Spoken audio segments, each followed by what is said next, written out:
Hi kids, I'm here with your Bible story. We haven't done one in a few days, have we? Well, I am here with it today. Get my glasses on there. Get the book out. Now let's see where we left off. Where did we leave off last time? Who remembers? What was our last story we read? The last one we read was Jacob and Rebekah play a trick. Remember, they tricked Jacob's father, Isaac, into giving him the blessing over his older brother Esau. We're going to continue on with Jacob now, because Jacob got the blessing, so God continues to go on, being more with Jacob. And here's a picture before we get into the story. You can see Jacob dream, and you can see the angels all around Jacob. Over here. The Bible verse, of course, is still in the first book of the Bible, Genesis. And you'll look for chapter 28 and the verse number 12 under 28 in Genesis. And you will see part of the reading. You'll see this that says, and they're talking about Jacob, and he dreamed, and behold, a ladder set up on the earth, and the top of it reached to heaven, and behold, the angels of God ascending and descending on it. So Jacob dreamed that he saw angels. There was a ladder going from to heaven to earth, and Jacob seen angels going up that ladder, ascending and descending. He's seen them coming back down the ladder, back and forth. They were going up and down from heaven to earth. Okay, now let's get into the story. Remember, Esau was very angry when he found out that Jacob got his blessing. When Esau discovered that Jacob had claimed the blessing that really belonged to him, he became so angry that he wanted to kill his brother Jacob. He planned to wait until their father Isaac died. Then, when Jacob took over his father's possessions, Esau would kill him and have the land and cattle for his own. And this is even after, remember, Esau gave his birthright to Jacob for a bowl of stew. He never had any intention of doing that, of really doing that. But Rebekah, which is, Jacob and Esau's mother, Isaac's wife, but Rebekah still protected her favorite, Jacob, and she sent for him when she heard of Esau's evil plans. She warned Jacob to leave at once. Go to my brother Laban, who lives in Haran. Stay and visit with him a while, and when perhaps Esau will forget his anger. When he does, I will send for you to come back to us, for I cannot bear to lose both you and your father. Rebekah did not tell old Isaac about the quarrel between their sons. Instead, she told him that Jacob was going to seek a good wife from among their own people. Both Isaac and Rebekah were disappointed in the foreign women that Esau took for his wives. And Isaac agreed that Jacob should find a woman that worshipped the true God.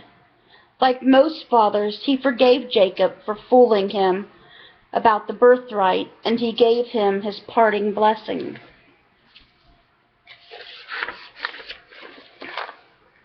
Bidding his mother and father goodbye, Jacob set out on a long journey alone. As he traveled slowly on his way, he thought of the trouble that he had brought upon himself. He was afraid that his own brother would kill him, and he did not know if he would ever feel safe to return home. He wondered if he would ever see his old father again. What good was the stolen birthright now that he might never be able to go back and take his father's place? Jacob was sorry that Esau hated him and that he might never own his father's lands and flocks. But more than that, he was afraid that God was not pleased with him. He knew that he had lied, cheated, and stolen something which was not his. Perhaps he prayed to God for forgiveness as he trudged along his lonely path. Whatever his thoughts, we know that God was listening to them. As the sun went down, Jacob probably felt lonelier than ever. He was very tired, however, and looked for a good place to stop for the night. Finding a smooth stone to rest his head on, he lay down to sleep. While he slept, God sent him a wonderful dream. He saw a ladder that reached all the way from earth to heaven. On the ladder were beautiful angels climbing up and down from heaven to earth and back to their heavenly home. God himself stood at the top of the ladder and spoke to Jacob. I am the God of your grandfather Abraham and of your father Isaac. This land where you are lying, I will give to you and to your children. Your family will be great, with as many people as there are specks of dust on the earth. And through your family, all of the peoples of earth will be blessed. Now, I am with you and will be with you wherever you go. And I will bring you back to this land someday. I will never leave you until I make this promise come true. We have heard these wonderful words before. God had spoken them to Abraham and to Isaac, and these very words had kept them close to God throughout their lives. Now they had been repeated to Jacob. How good he must have felt when he woke up. No longer was he alone. Surely the Lord in this place, and I did not know it, he whispered to himself. Why, this is the house of God, the gate to heaven, he said as he looked about. Taking the stone that had been his pillow, he set it up as a marker to God, the God of Abraham, of Isaac, and now of Jacob. He named the place Bethel, which means the house of God. And he made a promise to God that he would give back to him part of all that God gave him.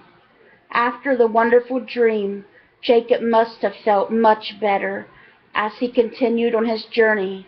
With God traveling with him, the tiresome trip seemed easy. And that's where our story stops. But, of course, we will be going on in the next story of what happens when Jacob gets to his uncle Laban's house. And does he really find a wife when he gets there? I know what happens, but I can't say. You guys got to wait till the next story and find out. But I got some questions for you guys to see if you've been listening to the story. So are you guys ready to answer some questions? Question number 1. Why was Esau waiting to kill Jacob? Do you remember why Esau didn't kill Jacob right away? Why he wanted to wait? He wanted to wait until their father died, so his father didn't know nothing about it. Question number 2. Where did Rebekah send Jacob? Remember, Rebekah sent her youngest son Jacob. She sent him to her brother Laban's house, which is in Haran.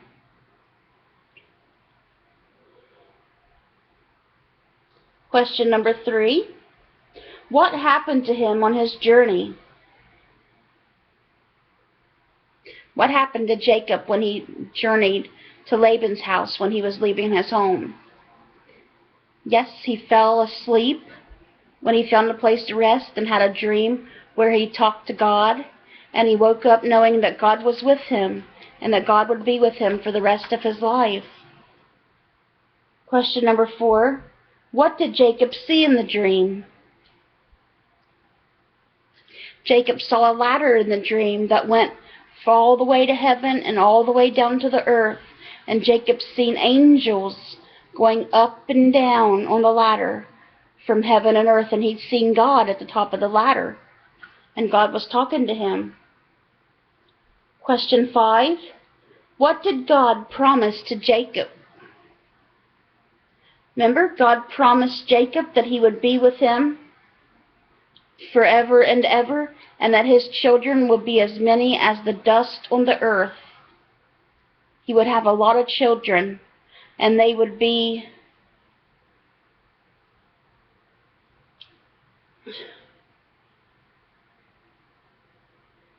there would be so many of their children, it's hard to explain.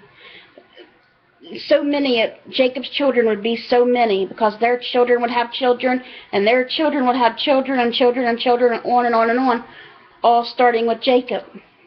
And that they would be as many as the sands on the earth. There'd be no way to count all the children that would come from Jacob. And they would be the cornerstone to all of us, everyone.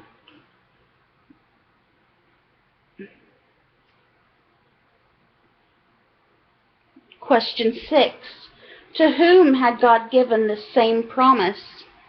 Who did God make this promise with before he made it to Jacob? Yes, he made it to Jacob's father, Isaac, and he made it to Isaac's father, Abraham, Jacob's grandfather. And question 7. How did Jacob mark the place where he had the wonderful dream? Remember, Jacob took the rock that he had slept on as a pillow and put it up as a marker to mark the place for God. And he called that place Bethel, which means the house of God, because that's where he had talked to God at. So he made a little altar there for God and promised that he would give him back a portion of what God gave him all throughout his life. So this story was called Jacob's Wonderful Dream. And our next story will be continuing on with Jacob and his uncle Laban. So we'll see what happens then in our next story. I hope you guys enjoyed today's story, and I hope you guys are having a great weekend. Let's bring those souls to Jesus, and God willing, I'll see you kids again soon with another story. Bye, guys. God bless.